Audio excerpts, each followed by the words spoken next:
पहाड़ों और घाटियों के बीच एक छोटा सा घर, और उसी घर में रहता था एक किसान, लेंचो।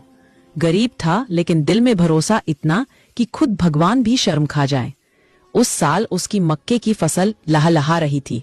बस उसे इंतजार था बारिश का, क्योंकि उसकी नजर में बारिश की हर बूंद सीधे सीधे सोने का सिक्का थी।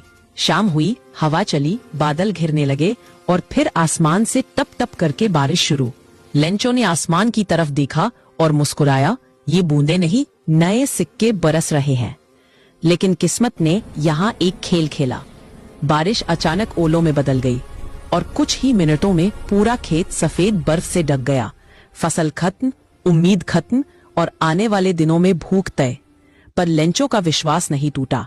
उसका भरोसा इंसानों पर नहीं था, उसका भरोसा था भगवान पर।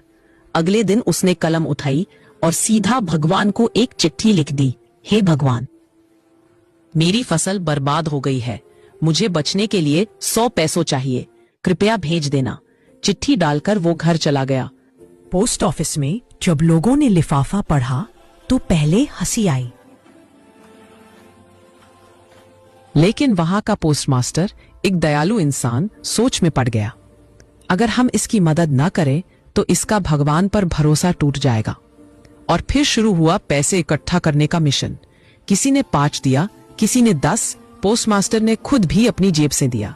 कुल मिलाकर 70 पैसों इकट्ठे हुए। कम थे, पर सच्चाई और दया से जुटाए गए थे। अगले रविवार लेंचो आया, लिफाफा खोला, पैसे गिने और उसका चेहरा सख्त हो गया।